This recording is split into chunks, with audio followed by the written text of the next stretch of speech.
Oh, Saka! That is a shot goal! Wanyeri tries one!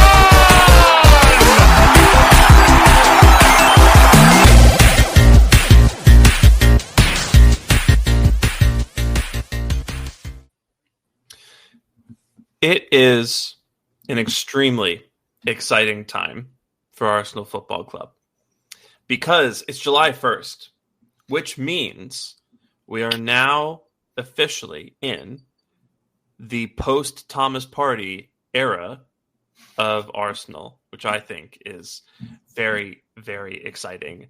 And we'll talk about that in a little bit, as well as some other things. Transfer season's heating up, which is cool. So welcome in to Not That Kind of Gooner, an Arsenal podcast. And we're coming to you again, first day of July.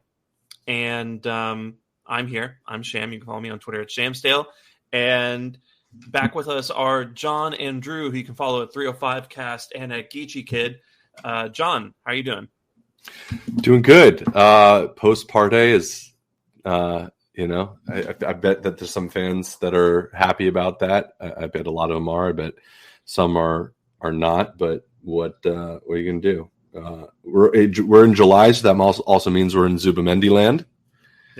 Yeah. So we'll see what happens there. We finally made our first signing of the summer. That's kind of exciting. And then, there's a lot of stuff going on behind the scenes. Hopefully, you imagine. So, it should be an exciting summer. Hopefully, and we get what we need to do because this is it. This is what we were talking about, right? This time right now is like the make or break. I think for a lot of, I feel like the discourse is going to change significantly based off of what we end up doing in the summer. Yeah, it looks like we're going to do the thing. So do the thing. That's exciting. Drew, how are you doing? I'm completely emotionally dissociated right now. Like between that and just like physically exhausted.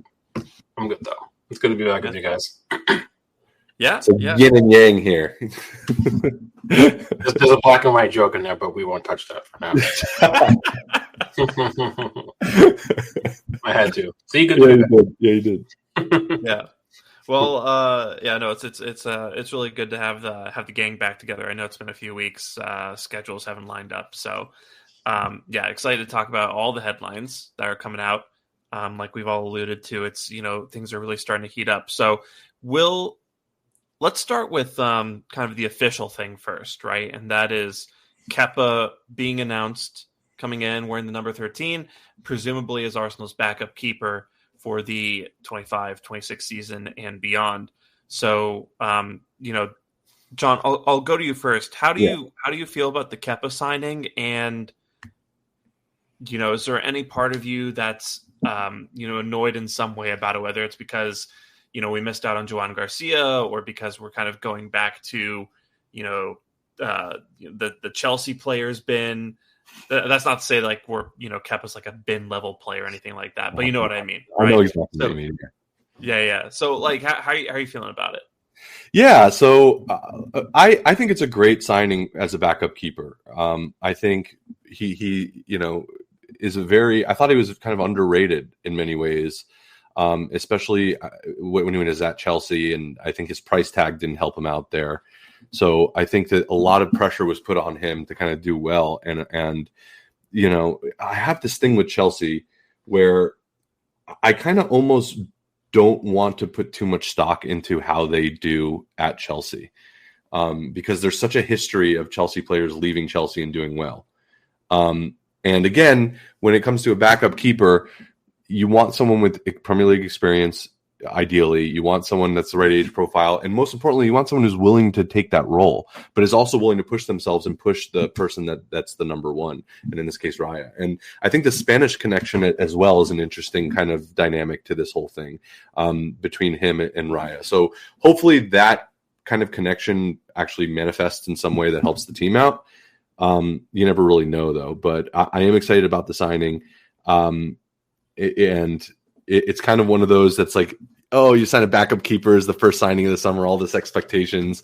So I know that hopefully it's the first of many. That being said, I probably had to go back. I know that when we first were linked with him, I sent a message in the group chat that I need to go start deleting all my deleting my tweets about Kepa back when he was at Chelsea. Obviously that's in jest, but he did struggle there for real. Whether I'm upset about missing out on someone like Garcia, I mean, that guy is such a talent, So I feel like I don't necessarily think that would have been the right role for him, though. I don't know if he would have been happy enough just sitting as a backup keeper, which I guess you can argue pros and cons for that. As for going for another Chelsea player, I kind of look at it this way. If you look at statistics, if you have like a bag of blue marbles and then a couple of green marbles, 10 blue marbles, 1 red marble, and you put your hand in there, you're probably going to get a blue one. And the reality is that there's just so many Chelsea players out there, you're bound to at least sign one of them in the summer. So statistically, I'm not too, nonplussed about it because it was bound to happen at some point. Yeah. I think the point about Chelsea having so many players is kind of why I'm not bothered about that aspect of it, because they've got 40 players on the roster these days. Yeah, if you throw a dart at every player in the Premier League, and you're going to hit a Chelsea player probably. Yeah, they've got them packed in there like chickens at like a Tyson's farm or something. So it's some of them are bound to be usable at the very least. So yeah, I'm pretty. I don't want to say excited, but I'm pretty satisfied with it, and yeah, I think that was probably the most savvy signing that we could have made this summer. But Drew, how about you? Oh, sorry, John. I was just going to say, in terms of being excited about it, I think it's more that it's just our first official signing, right? It's okay, this is it. Maybe this is what they needed to get all this stuff done and whatever. So it's the first signing. That's always an exciting time in the summer, I think, regardless of who it is in many ways. Yeah, we're on the board, which, sometimes we haven't done that. So, right. Yeah. Drew, how about you? Yeah, I think it's astute business. I think it's fits the need. You get a Premier League proven goalkeeper, and yeah, I agree with you guys that he wasn't very good at Chelsea. But I think so many players have gone into Chelsea and come out lesser than they came in, and I think that's got to do with a lot of the uncertainty at the club. If you look at how he performed for Bournemouth last season, he was excellent. Bournemouth fans loved him, and I think you're looking at a keeper who would probably start for half the clubs in Premier League tomorrow if he was on their books. So to get that kind of experience coming in, someone who's reliable, who we wouldn't be afraid to rest Rye if we have to, or if something, God forbid, happened to Rye in terms of a fitness issue, I would be pretty confident with Kepa in. And also, Arteta has a way of having players settle better than most managers do. So I'm not worried about it. Also, he's obviously settled into London, so there's no acclimatization period we have to worry about. I think it's good business all around. I think and for the fee as well, $5 million. They signed him for what, 70 odd million when they signed him or whatever it was. I don't remember what the price was, but I thought him go for 65 million pounds less. I'm happy with it. I'm not sad with miss out on Garcia because Spain are in an interesting position now where Garcia can fight for the number 1 shirt for Spain if he wants to long term. To do that, he's got to play, right? And going from Espanyol to Barca just makes the most sense. Now, if you're an Espanyol fan, you're probably really annoyed. But in his case, he's not going to get a better move for his career probably than being at Barca, where he could just remain there for the rest of his professional career. Even though he's 23 now, I think he's 24. He can just stay at Barca for a decade. So that suits him. I'm not upset about it. And in terms of the whole Chelsea link, it kind of is what it is. I love John's bag of marbles analogy. I think that's perfect. But I mean, the reality is, players will move from rival clubs often. They'll move in between clubs in the same league often. I mean, it is what it is. I think maybe we look to Chelsea because they have a similar overall standard that Arsenal do. They're not in great shape in recent years, maybe, but ideally, Chelsea is a football club, and Chelsea fans want them to be fighting for the Premier League. They want them to be pushing for Champions League. Again, settled in the same city already. I think those little tidbits matter when you look at players as well. So maybe that's part of the link. But overall, yeah, I think it's astute business. I'm happy with it. If it was like a £20 million deal, I might be a little bit more annoyed, obviously. But £5 million, you can't really say anything negative about it. And we're not strapped in for a massive amount of money if it ends up being a poor move. I think it's just kind of that transition period was to where we have Setford coming through at some point anyway. So maybe Kepa will only be here until we have more confidence in him.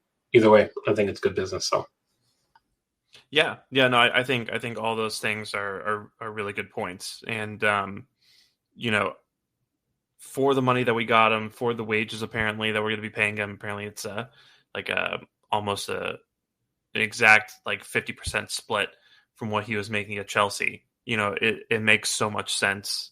Like you said, like he's acclimated.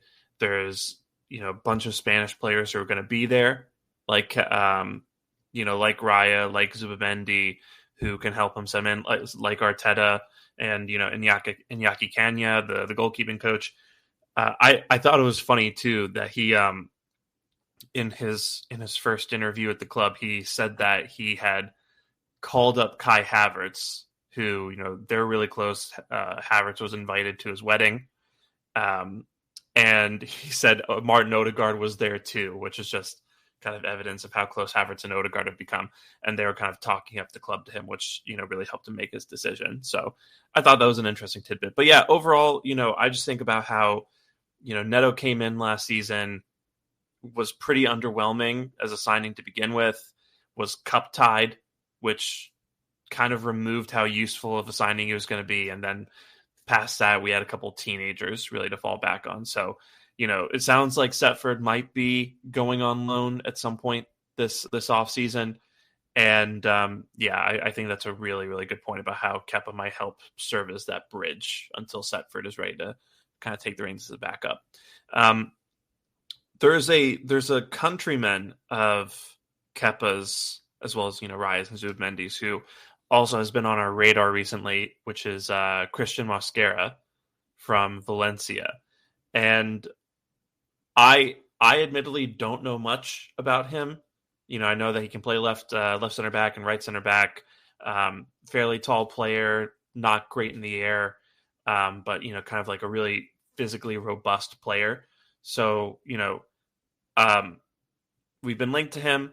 The latest reports from Fabrizio Romano are that Valencia are really trying to offer him a new contract, more money, kind of a set track for him to become one of the team's stars. But Mosquera really wants to come to Arsenal, really wants to compete for a spot with Saliba and Gabriel. So, Drew, I'll kind of get your take here first. What do you think of Mosquera, the player? How do you think he'd settle in? And, is this a move that generally you're excited by if it does happen? Yeah, I'm definitely not sad about it. I think, despite their own sort of issues in the last few years, I mean, Valencia are a pretty big club in Spain, right? There's expectations at Valencia historically. Like, they're really like, you think back to even against Arsenal, like how we featured against them in the Champions League.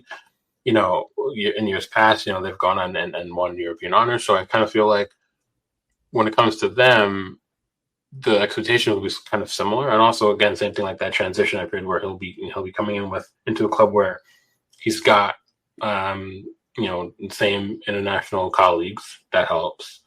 I think more importantly, I just kind of feel like it's two things. One, he's happy to not start, but also B, he's also happy to push for, and that's kind of what we want in terms of Gabriel and Saliba. And I'm not a fan of rotating center backs. I think there's no reason to. It's part of your spine. If you don't have to rotate, you shouldn't have to. But I do think, Kivior came in, and I think he proved a lot of doubters wrong last season when push came to shove. But most of us didn't expect that to happen. Most of us thought that Kivior wasn't of the standard, right? We were worried about what happens if something happens.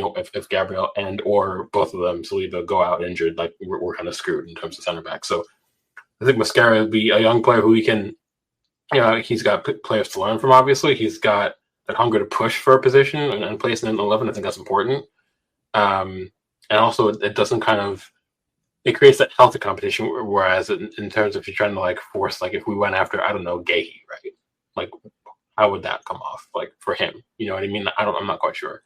I'm not sad about it. I think the money's good as well. £20 million or euro is chump change by comparison. But I think it also speaks to, you look at the kind of players we're going after. I think Mosquera is one of the ones that Berta probably already kind of had in this book, so to speak, because of his time at Atleti. So maybe he already knew the player, what the player was about. And it's kind of one of those things where that kind of out of nowhere just kind of seems like it's only happened because of him, kind of thing. So I'm not upset about it. And if we get it done quickly, the more the better. But I also don't know a terrible much about him. I'm not like huge up on La Liga. I don't certainly don't watch a lot of Valencia unless I'm covering them for work. Mm-hmm. But everything I know of people who watch him, they think he's actually got some talent about him. So, and I think, and we said before on previous podcasts, where at this point, even if we disagree with the player that we're targeting, we more often than not trust Arteta and not Berta and the talent ID to bring in the players that we need that they feel like fit the bill. So that's kind of where I'm at with it. I'm okay with the move. So if it happens anyway. Yeah, I think Mosquera and Kepa and Christian Norgard, right? All three of those players, they're going to cost reportedly about 30 million, maybe 35 million in total for the three of them. And I think that's just such savvy business for, players who can come in and are either experienced and, won't be really fazed by the job that they're asked to do. Or in the case of Mosquera, you have a really talented player, with a high ceiling who can come in and develop behind probably, two of the best center backs in the world under one of the best managers in the world who, has helped create effectively the best defense in the Premier League for the last few seasons. And you're getting these players on the cheap, and I really am, we'll get to this in a second, but I really am excited for the possibilities that opens up on the other side of the pitch, and in terms of what we're able to do. But, John, what do you make of the Mosquera signing? Do you think, well,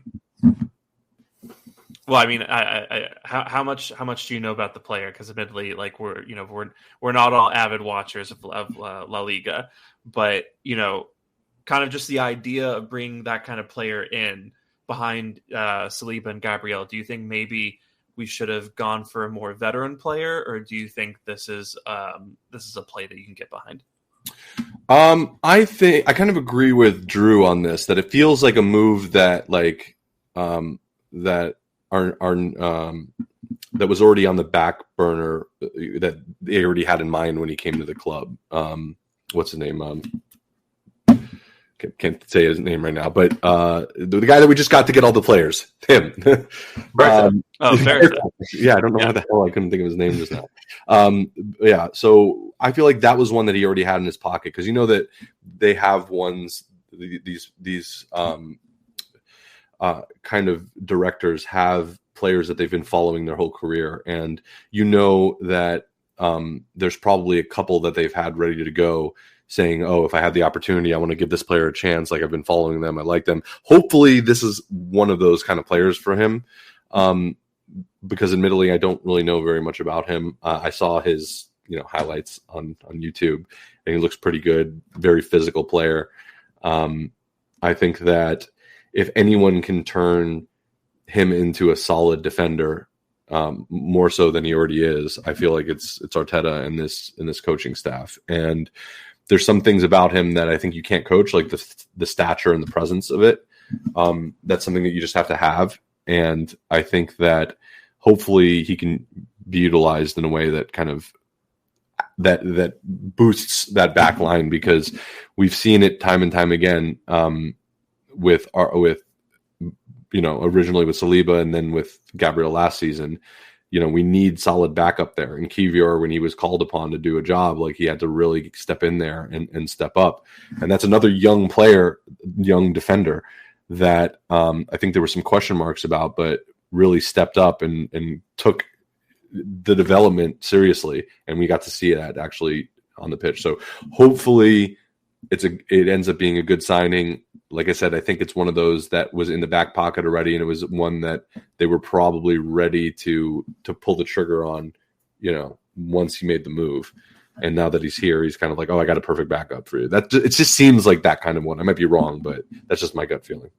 Yeah. No, I think that makes sense. And, it's probably one of those things that Berto's brought in for, right? Where he's a guy who is very familiar with talents in La Liga, and, just kind of can synchronize with Arteta, who also, I'm sure, as a Spanish manager, is someone who pays attention to that league, to players from Spain, and they can collaborate in that regard. Tell you what, why don't we move on to the more controversial thing here, which is, as I referenced at the top of the pod, Thomas Partey's left, Jorginho's left, and now we have Zubimendi coming in. Like we've alluded to, will probably be announced at some point in the near future.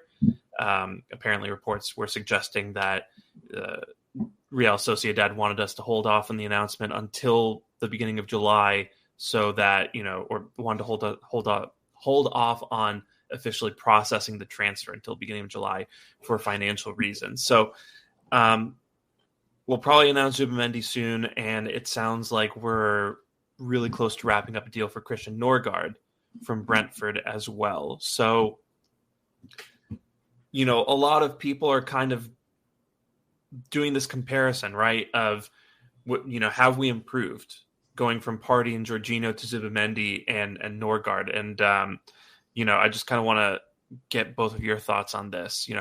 Have we improved? Do you think that was a good decision on our part to move away from Partey and, bring in those two midfielders? Or do you think maybe we've lost something in terms of quality? I think so first of all, we kind of talked about this on our chat, and I had said at that point, when it became clear that Partey was going to go, first of all, I supported that. I think he's a very inconsistent player, and I think he's reaching that age where, he's more of a liability to be relying on him consistently throughout a season, as available as he has been, which was kind of interesting in itself. But either way, he's at that age now, and where I don't think that his availability makes up, or his lack of availability only further creates an issue with when you consider, how touch and go he can be on the pitch. So very inconsistent player. That being said, when he's on it, he's unplayable, and we all kind of know that. But I think we need to move away from that into something a little bit more consistent. And I feel like Zubimendi is going to offer a little bit more consistency. Obviously, there's always the caveat of a player coming to a new league and doing the same thing here, right? Which is why I said on that chat, I'm okay getting rid of Partey. I'm a little concerned about not getting a replacement for Jorginho specifically, especially one that has experience, because you're going to need someone. Hopefully, Zubimendi is going to need to hit the ground running, and you're going to need someone that kind of like pick up the slack a little bit. And I think that's where Norgard steps in very well. He has a lot of experience. Losing a player like Jorginho that and Partey as well, this kind of older Premier League player, you need to replace that. And I think that Norgard is an excellent signing in that regard. I think he's a very physical, in your face DM, very hard tackler, which is kind of, the bread and butter of the Premier League in many ways. He's a little bit on the older side of things as well, but I think that age is, balanced out by the experience that he's going to be able to bring, and hopefully allow Zubimendi hopefully he doesn't need it, but in the case that he does, give Zubimendi kind of a safety net to acclimate and get used to the system, because that's a whole nother thing. And surely that's what the preseason's for, but it's a one thing to play, in Asia, and it's another thing to play in the Premier League. So hopefully so I would say it's premature to say whether we've upgraded on Partey and Jorginho based off of the fact that they've never played in this league, or that Zubimendi, for example, has never played in this league. But in terms of what I think they're going to offer, I think Zubimendi is going to be far more consistent than Partey. That's my prediction. Hopefully that's right. Yeah. Drew, how about you? I agree with John, but I'll go a step further and say I think we did upgrade, and I think consistency is a big part of that. And yeah, I agree. I think when Partey has his moments, he's arguably one of the best deep midfielders in Europe, but those moments are like 1 in 3, 1 in 4 matches. And I think when someone's going into like his veteran years and you never know what you're going to get from him, and then he wanted a pay bump, at that point, you're shooting yourself in your own foot, for me. I think when you get with Zubimendi, I said this previously when we first linked him, I think you're looking at a player who has performed well in 2 different systems. Spain are far more possession-based, like to have a lot of the ball like Arsenal does, but also you can see how well he can progress play quickly and bypass the midfield press if he needs to. He can slip in wingers into space quite easily, and you see more of that from him when he's at Sociedad. And I think having a player who is multifaceted in that way, who will always make the right pass, seemingly, I think suits what we need in that midfield, because there are a lot of times where Partey did display his ball-playing abilities, but how many times did he dawdle on the ball, make the wrong pass, wasn't in the right position, these kind of things. And I think from a player intelligence standpoint, I think that side of his game actually decreased maybe in the last year or two. Because with Mendy, you always are getting a player who's always maybe in the right spot in the right time. No, sort of just make that one one-touch pass that can actually kill a press immediately and set you kind of forward, and that would actually help Odegaard quite a lot without having to always drop back so far, because Zubimendi can just one-touch Odegaard or can just kind of be away. So I think in those terms, in terms of consistency and how he can play, that's an upgrade on Partey for me. And when it comes to Nergard, I love that move, and I've been tweeting about it like mad since we kind of got those kind of drops about it. With him, you're getting, I think, a player who, something over the last 4 or 5 years since he's been in the Premier League, only one of the players won possession back more than he has. He's an exceptional ball winner. He actually is in the same kind of progressive passive metric as Zubimendi, as Agume, who was the latest shiny toy that Arsenal fans wanted from the last month, because 1 or 2 data heads mentioned him in a piece, and all of a sudden he's the next best thing since Raisin Bread or whatever. So he's that same kind of player. He's an aerial presence. He's a box presence. He can get forward and get you a goal. He has that experience. He was captain of Brentford. Brentford fans are absolutely devastated that he's leaving, and I think Elliot just did a really good episode with a Brentford supporter. I forget who it was, and he was kind of breaking down Nergard more in depth and just showing you, like, this is a guy who you could always rely on, not just in terms of what he brings to the table on the pitch, but how he also helps players around him become better. How expertly he does his job very quietly, and I think we could really use that as well. And there's those kind of questions of what happens if Mendy gets injured. Would you trust Nergard in? He's never played in Champions League, whatever. Yeah, I think you can.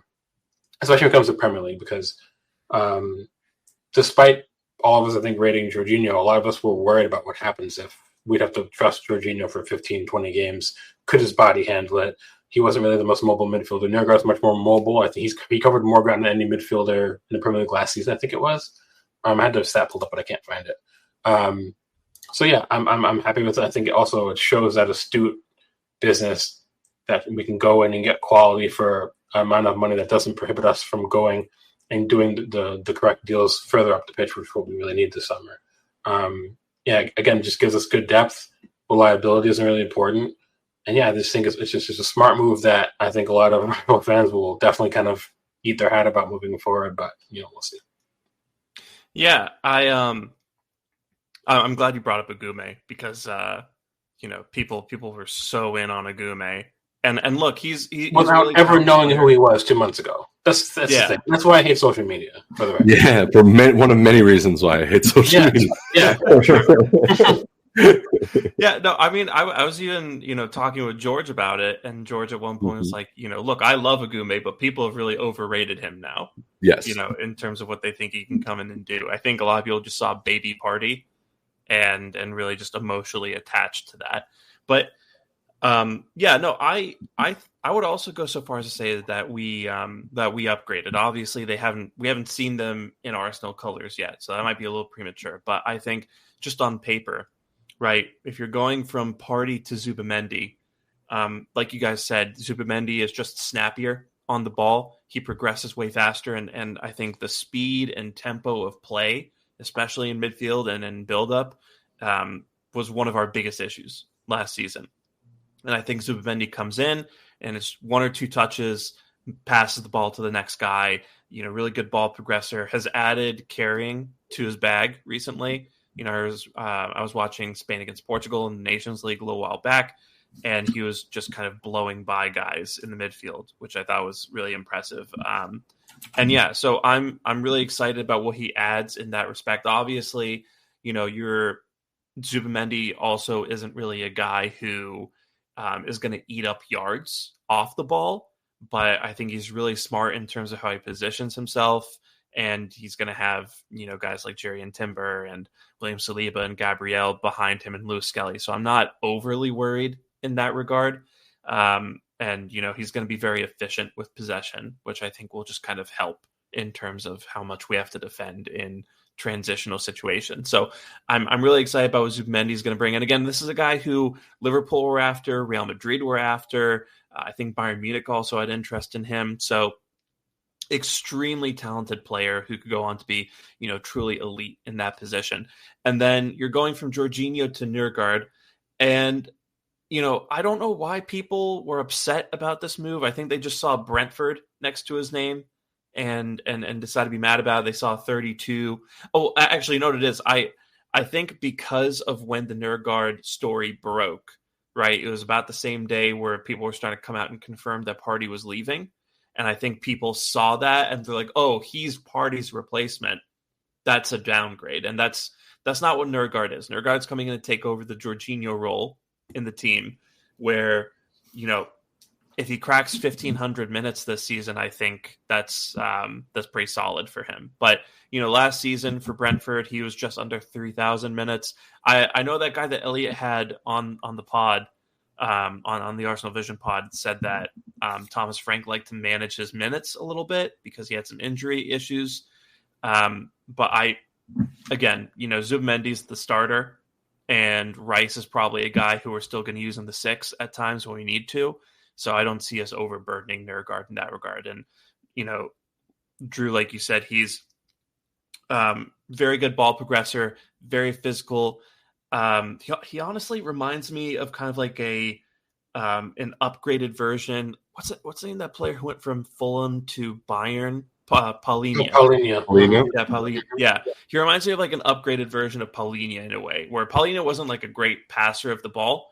So just imagine if you had a Paulinho who could pass the ball a little bit better, and that's kind of how I think of Nørgaard. So great aerial threat, also a leader. I was really impressed about the leadership qualities that have been spoken about Nørgaard. So, he's going to come and bring all that in. He's going to demand more of the people around him. I'm not worried about him in the Champions League because, you're seeing teams finishing 16th, 17th in the Premier League winning the Europa League. So I'm not all that worried about a guy from Brentford coming in and playing in the Champions League. So, yeah, it's I think it's really savvy. And again, it's going to be about 10 million for Nørgaard, going to be about 20 million for Mosquera if we get that done, 5 million for Kepa. And I think, what that allows us to do is push the majority of our transfer budget into attackers like we really need to do. So with that being said, I do kind of want to transition a little bit into some of the attacking players that we've been linked to. And let's get the less fun one out of the way first. And let's talk about Noni Madueke. Yeah, I'll let Drew take this one. The lack of excitement. I feel like to me, it's one of those that it doesn't make sense to me. I mean, I would rather give so Madueke, 95% of his minutes come from the right. So unless the plan would be to transition him into a left-sided attacker, and I don't know if his game translates into being a left-sided attacker, I think it strips him from his biggest strengths, which is taking his man on and playing balls into the box. Cross face a goal. He's not as much of a goal scorer, I don't think. I just don't see why we would shell out probably an over the top fee because it's Chelsea and they'll want to get a good return for it. But also, I just don't see why he would do it. Because, if he was to nail down a place in Chelsea's, bevy of attacking talents, they have 13, 14 on the books. Who knows how many attackers they have now? But let's just say he won a place under Maresca this season, who apparently still rates him. What makes more sense for him to potentially start regularly for Chelsea, who are back in Champions League, and then he has a better chance of making Tuchel's England squad for the World Cup, or to never play ahead of Bukayo Saka and maybe or maybe not transition to a left-sided attacker if that's successful? I just don't think that makes much sense. I think this might be one of those, and I was talking about in a group chat earlier today that when Berta came into the club, everybody knew that how he operates is that he will flood the news in terms of like links, like he will like, and Atleti fans talked about how the fact that they'll never know where he was going next because there's constant links coming out about who we're interested in, and a lot of it can be smoke screens. I don't know if we're actually after Madueke. Like maybe we actually are, and there's a plan I'm just not seeing. I just don't think it makes sense. But at the same time, maybe the plan would be let's just say we don't go and get Rodrigo and we get Eze, and Eze becomes the left-sided attacker, right? Then there's scope to suggest that you would move Nwaneri to be Odegaard's backup, and then you would have Madueke and Saka be the right-sided options. Maybe that's part of the plan. I genuinely don't know.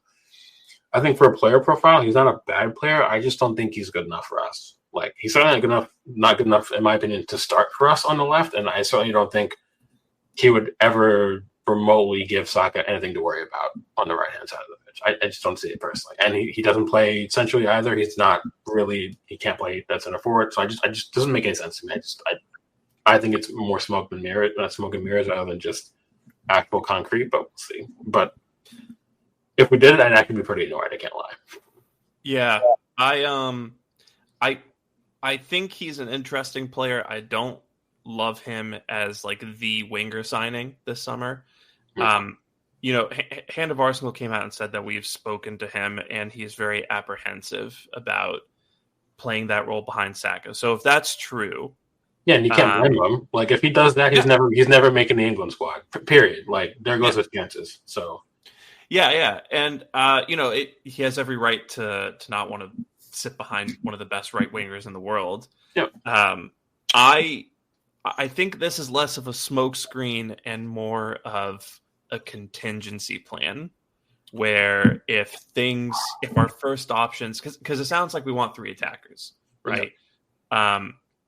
So if we don't get the guys that we actually want, maybe we reconfigure what we're doing, and maybe instead of, you know, a center forward and a left winger and an Eze, we go and sign a center forward, a left winger, and then bring in Madueke as the right winger and try to talk him into that, right? If that's possible. So which, you know, again, it's not what I want to do, but it's really refreshing to have a director of football who just has all these different options on the table and allows us just to pivot you know, if something falls a certain way, if we don't get a guy that we want. It feels like in the recent past, there have been too many moments where the guy that we wanted wasn't attainable, and then we just kind of Sterling did. Yeah. And we just would send it for like whatever guy was available at 11:58 on deadline day. So, yeah, I don't know. We'll see. I'm not enthused about it again, but interesting option. But John, how about you? I'll just say this. Martinelli's better, in my opinion, but he's better than Sterling. So, I mean, if that's the kind of role that he's anticipating, although I think I'd rather see Trossard start on the left than Madueke probably. I don't really see it. I can, again, if it's like, oh, this is a better replacement than Sterling, I'd be like, yes, that's a low fucking bar, but yes. So it is what it is. Let's see what happens. I'm not too excited about that one. I think that I don't really like that signing too much, but hopefully if he signs and proves me wrong, you know, I'm not going to complain. Yeah. We'll see where that one goes. One that I think all of us are probably very excited about is the links to Eberechi Eze from Crystal Palace. Turned 27 2 days ago. Scored in the quarterfinals and semifinals and final of the FA Cup to help Crystal Palace. What a great goal, too. Yeah. Just you know, great player, broke into the England side, you know, over the last year or so. I should probably mention at some point, came out of the Arsenal Academy, although we dropped him when he was a kid. But yeah, you know, he's an Arsenal fan and probably one of the more talented midfielders in the Premier League at this point. So there were links bubbling over the last couple of days indicating that we were interested in him. And then today, David Ornstein tweeted that he is high up on the list of players that we're interested in. He's a serious option for kind of an attacking mid-role, quote unquote, separate from striker and winger, which I think is really encouraging. Mm-hmm. So, kind of the question I want to pose to you guys here, right, is just, well, it's a two-parter. One, how do you think Eze would fit into this team? And two, do you think it is possible for us to sign 3 attackers this summer? So, whichever one of you want to take that first. I could jump in. I guess we can answer both of them, or split it up either way. I think for the first part, I think he can absolutely fit in this team.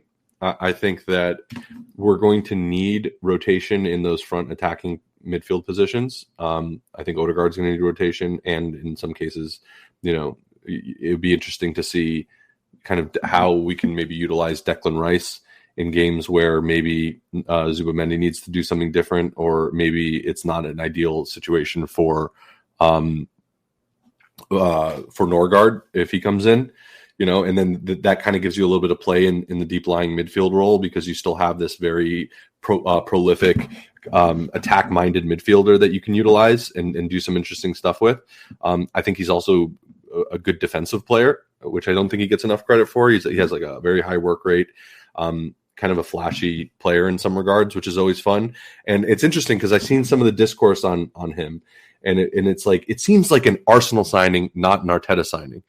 And I thought that was interesting, because I actually see him as an Arteta signing. I think he's a very kind of he's all about like kind of a lot of movement. He's a technical player. I know that he's all over the place. So that's what Arteta likes in these kind of players. These good passers, these good attacking minded players who can fit within a system like that we have, where we're constantly seeking possession and we're constantly pressing and we're constantly moving. I like him in that setup.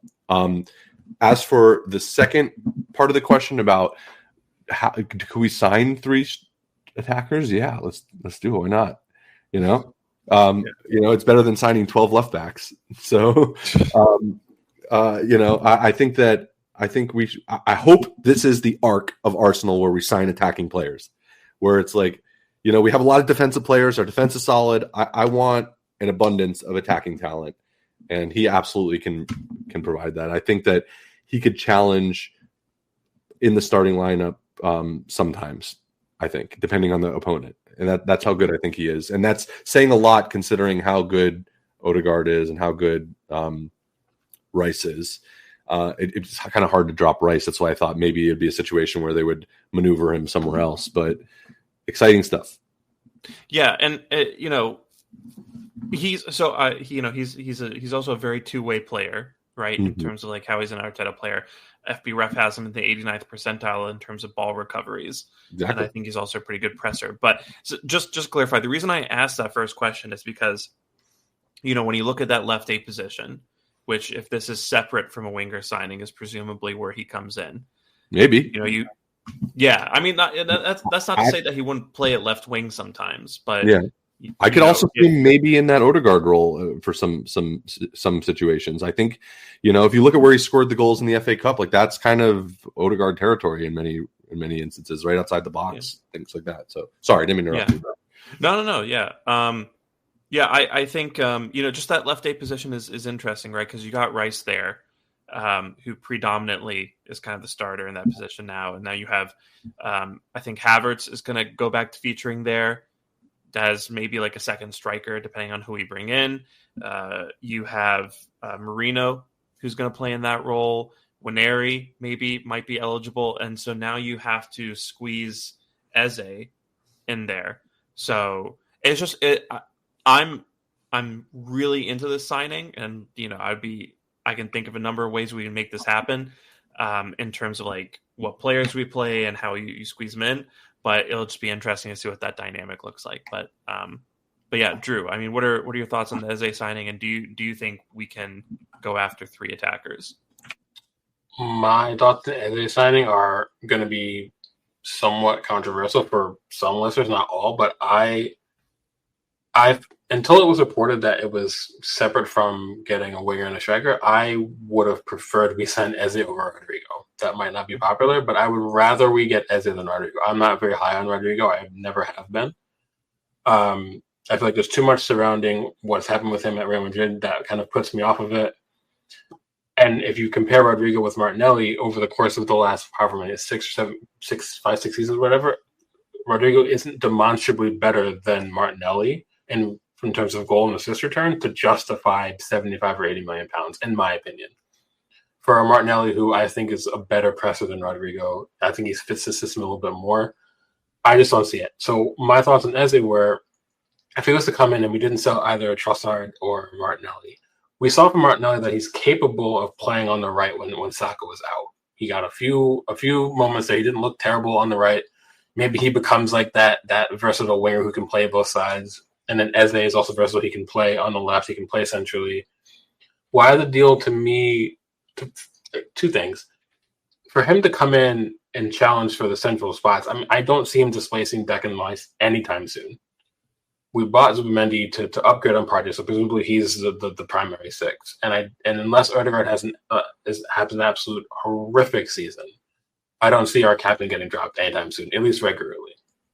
So kind of similar to Madueke, I don't see a world where Eze would come in and potentially not have guarantees around minutes, because again, if the World Cup was tomorrow, or if the World Cup was this summer, he would be in the England team, potentially fighting for a starting spot because of his play for Palace, because of how influential he was for them. Like, if they don't get completely shafted by the powers that be, they'll have European football next season because they won the FA Cup. What does he stand to gain from losing that position of prominence at Palace to come to Arsenal and maybe just have his minutes halved, for so to speak? Like, would Tuchel then select him for England? I don't know. As a player, as a profile, I love it. I think it's Simon Collins tweeted it earlier this morning.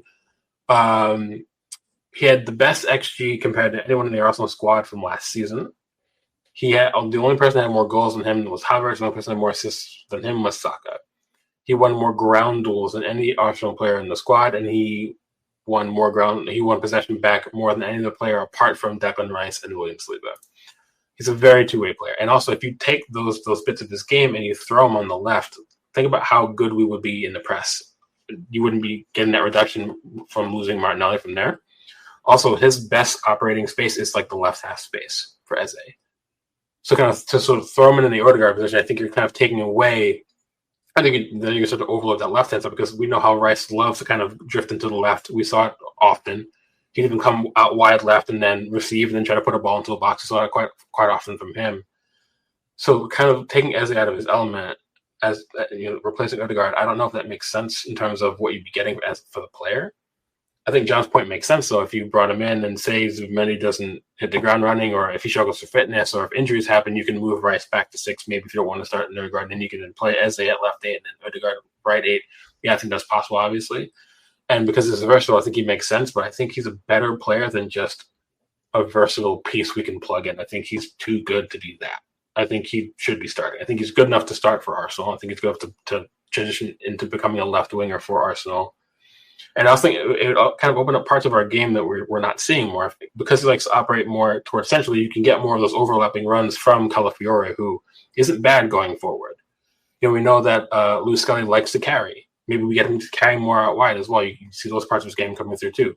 And also, same thing, it kind of would vacate that space for Rice, because Rice likes to drift if as it comes in. So I think there's a lot of tactical pieces you can kind of talk about, but I think overall as a player, I would love him as a player. So I think that's kind of like the base value for it.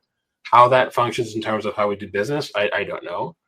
My thought was, if we went after like an Eze and then say doesn't matter what striker, whether it's Gyökeres or Šeško, those two, and then go for like maybe a younger winger who still has to be ironed out but can still perform. We know can perform in Europe, like someone like a Bakayoko, for example, would maybe make sense as that right side attacker we go in, and there's the 3 attacking players we could buy. I just don't know. Overall, though, I think Eze should be kind of like one of those pivotal pieces this summer that we feel like we should look at as a need for the team. And then how Arteta wants to plan it out is up to him. But for base value, I'd love him at the club. Yeah. Yeah, obviously there are going to be questions about how you fit a player like Eze in, because I agree, right? That's a guy who's too good to be like a 1,500, 2,000 minute player. You know what I mean? But it does excite me because I think one thing about Arsenal that I am starting to get a little wary of is just kind of the constant single track way that we play, right? It's always Partey at 6, Rice at left 8, Odegaard at right 8, Martinelli, Saka, Havertz, right? And what this signals to me is that Arteta is, really trying to kind of enter this era of having options in the squad to play differently. Like maybe up against a low block, you could do Rice at 6 and then Odegaard and Eze as dual 8s. And then maybe against, Manchester City or Liverpool, you go back to Zubimendi at 6 and Rice at left 8. And, you play Lewis Skelly at at left back. And whereas against the low blocks, you could do Calafiori at left back and White at right back. And then, for the games that you really need to be able to defend properly and where you're kind of in a much more even battle, you could do Timber right back and Lewis Skelly at left. There's just a lot of, I think there's a potential to have a lot of options and to be able to solve a lot of problems and not just kind of the ones that we specialize in dealing with. So I think in that regard, Eze is a really exciting player, and also he's just a fun player, and I think I think we have a lot of players who are good little soldiers, and that's fine, by the way. I don't really have a problem with that. But I just think we've gone a little too far away from having those difference makers, from having those guys who can pull out moments. And Eze has shown that he's one of those players. So I just think having that in the team, even if that's a guy who comes off the bench more often than not, if he agrees with that, that's his choice. But having that, I think, would be really exciting for what we're able to do in the future. But we'll see what happens. Maybe this would require Martinelli to leave or Trossard to leave. It probably would, to be honest. And, I just think if you're able to bring in an Eze and a Šeško and, whatever left-wing signing you want to do, whether it's Rodrigo or Leao or someone, right? I think that's really exciting in terms of the firepower that we're going to have entering next season. But, we'll see what happens. Again, it's there seems to be a lot of movement. We're being linked to a lot of, I think, very exciting players, and it's just a matter of us being able to get those deals over the line, and hopefully most of them before preseason starts. But before we get out of here, I wanted to touch on one last thing. It's not transfer related, but I just think it'd be a worthwhile exercise to kind of just get our thoughts on this, which is, it's been announced the Premier League are implementing new rules for next season, including kind of this mandate, for lack of a better term, for players who are subbed off to participate in interviews. They're also going to be putting cameras in dressing rooms, and I think on the they're already on the touchline, but they're going to be putting cameras in the dressing rooms, and they're only going to be turned off like during team talks and stuff like that. So, Drew, I'll go to you first here. Just what do you make of these rules, and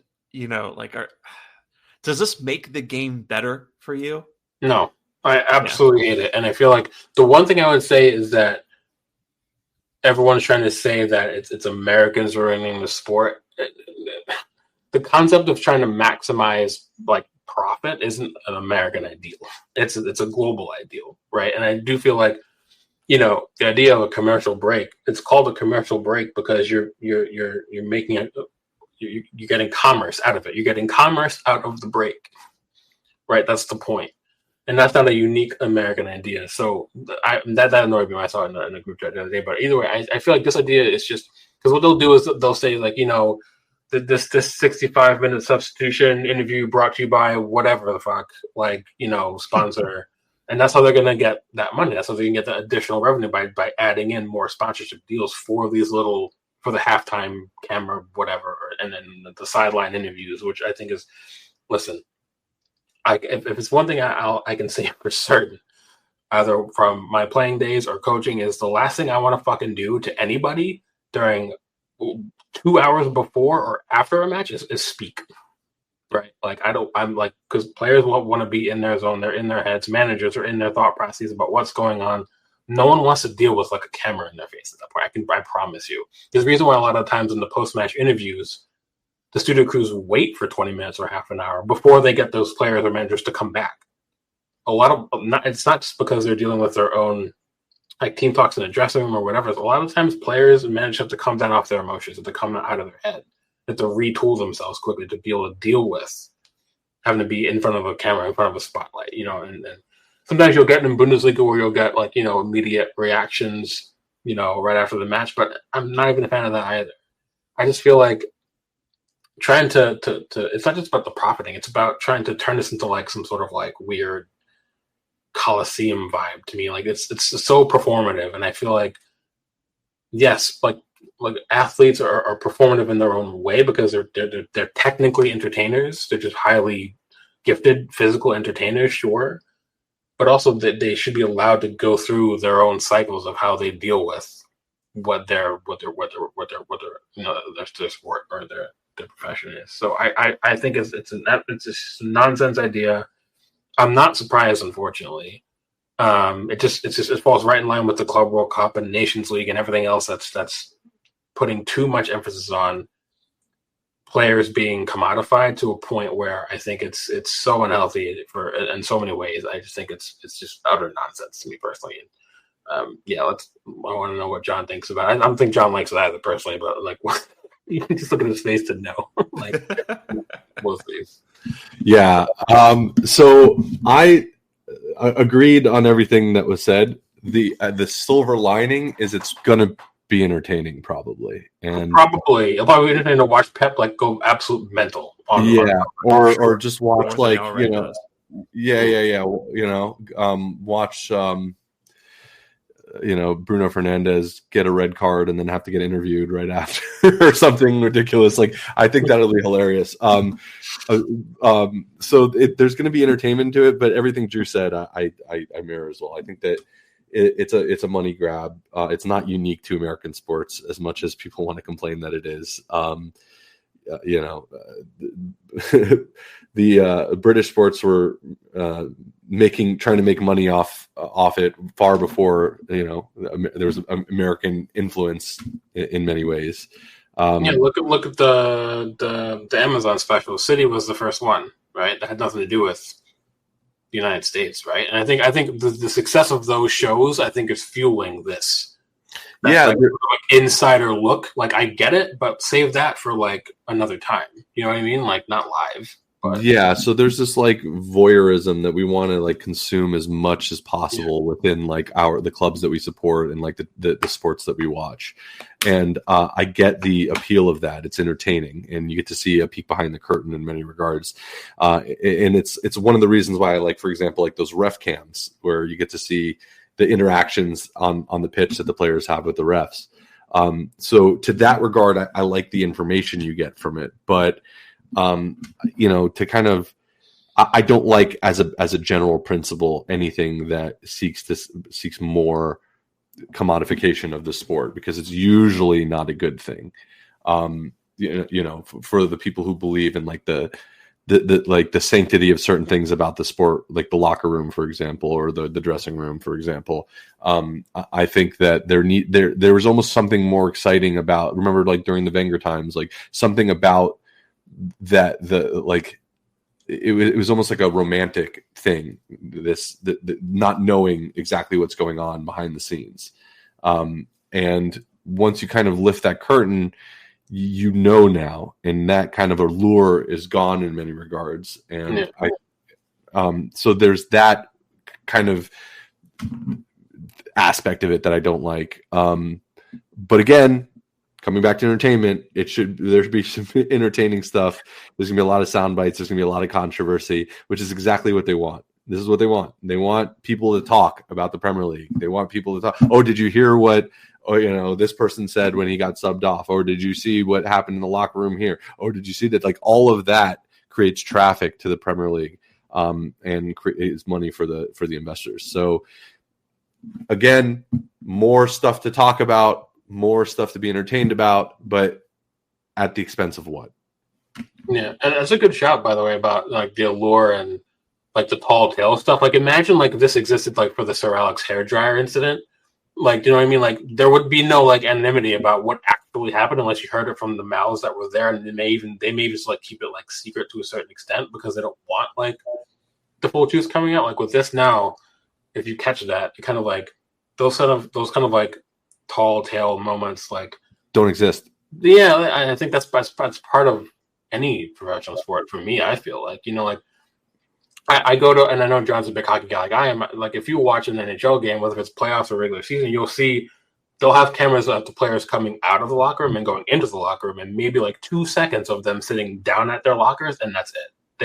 You don't get actual access to the players. You're not seeing actual like team talks from the coaches. You're not seeing like happening. I think that's, and there's a fine line between it's cool to see the players be players in a different element, but then they cut it off because there's still that kind of, again, that allure that I think needs to be left like away from us, like that kind of like exclusivity that we shouldn't be involved in, sort of thing. So yeah, that's a good way of putting it. And I think what you end up with is, you know what I would be okay with in a way if they limit it, like severely limit it. So if it was like almost like, if they did it, because I think it would be entertaining, but it was very rare, and you get like maybe like once every other match you get to talk to a player, then like that but if you're just doing it every game and you're hearing it all the time, that you get flooded with it. It becomes like a normal thing, and multiple times a game. Because if they're talking about like a sideline interviews on substitutions, you're gonna get those multiple times a game. That's just an annoyance to me. If I'm a player or a manager, that's going to piss me the fuck off. Like, to be quite frank about it, like I'm going to genuinely hate it. Well, yeah. Go ahead. Well, that's the point, right? Like they know that like the last thing these guys want is to have a camera or a microphone shoved in their face when they get subbed off, or cameras posted up on the ceiling of the locker room where they're going to be if they get sent off, or before a match starts or after a match starts and they've lost, right? They know that, and that's why they're doing it, because at the end of the day, sport, the Premier League is competing with Marvel and movie studios and television production companies and other forms of entertainment, right? They are in the entertainment business. And that's just kind of an objective fact at this point, for better or for worse. So what they're doing now is they're taking it too far, where they're almost making it like reality TV. And so they're putting these players under additional stress and kind of, putting them in situations where they know that they're going to act up and produce box office moments that everyone's going to talk about. I mean, it's the same reason why we haven't gotten any improvement to refereeing in the Premier League, because that's just another part. That's another part of the product. Officials aren't there to be, impartial arbiters of the rules. They're there to be executive producers who throw a spanner into the works to, shake things up and give us, an entertaining moment or something, or at least what they think is an entertaining moment. So, these guys... It's so distracting. So just imagine... So, okay, look, you're Arteta, right? And how he likes to keep things in line. He likes to keep things under control. He likes to, he likes to do his thing and likes everyone in line.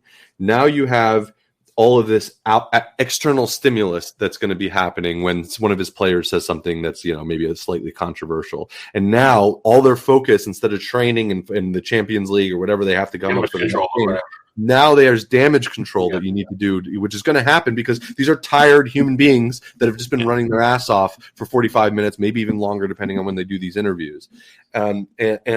And it's not just Arteta. Pep is going to be pissed about this. That all these managers do not need that extra sense of damage control where you already have so much that these players deal with mentally and the mental side of this game, and that they spend a lot of money with specific coaches to make sure that these players' mentality and mindset is in the right place. And I don't see how this is a positive thing in any regard with respect to that. It's only a negative thing for that. Yeah, I agree. All it takes is that one instance where you bring a player off, say that player didn't want to come off or they had a shitty match, and you get a camera in the face. All it takes is that one player to push the camera out of their face, maybe like push over the cameraman out of frustration. That's the one thing.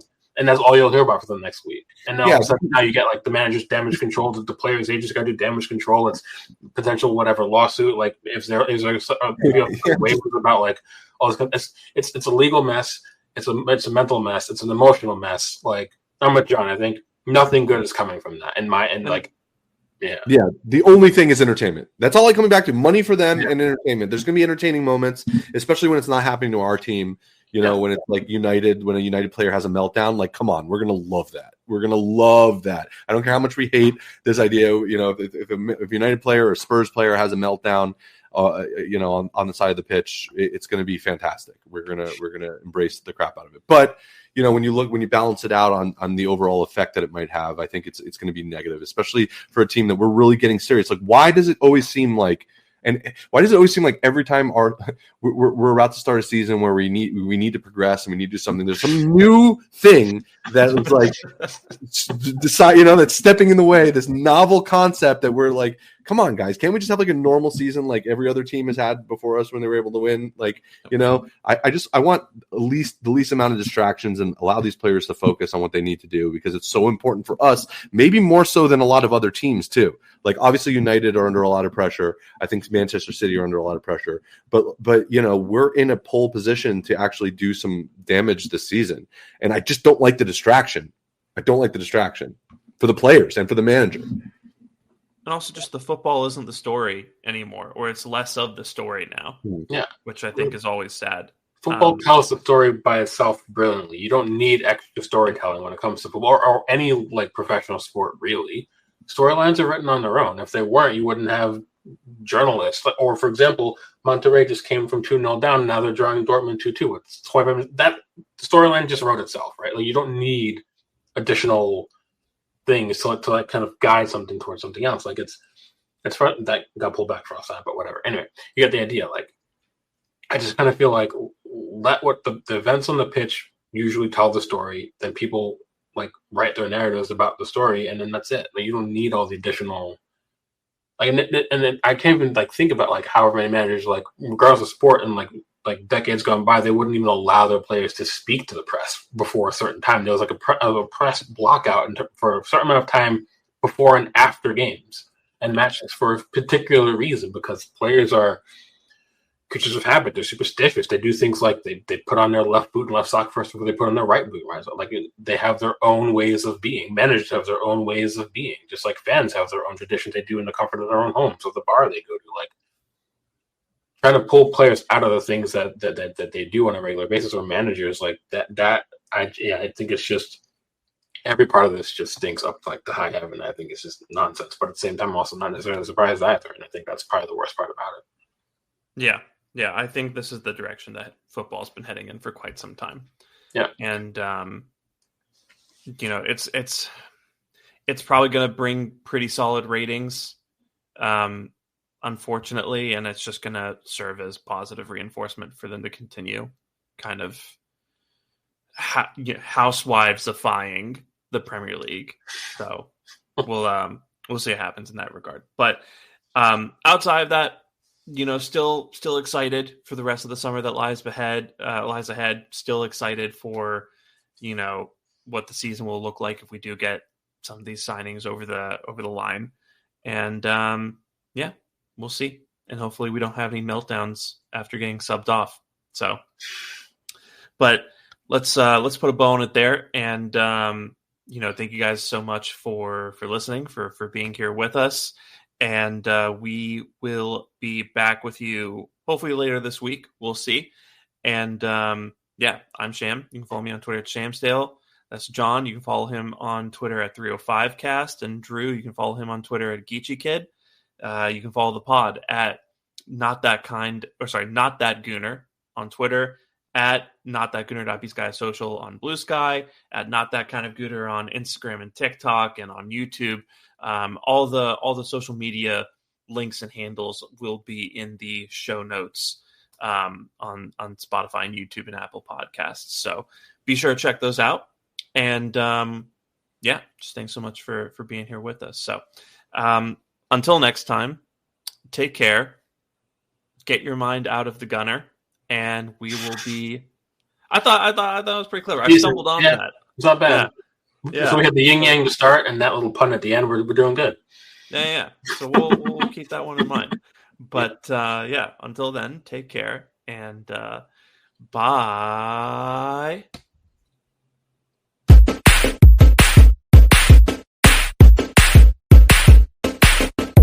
Secret Gooner.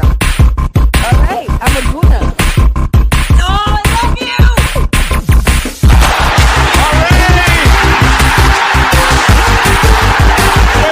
To go! Santi Cazorla! Kyle Saka! 30 to go!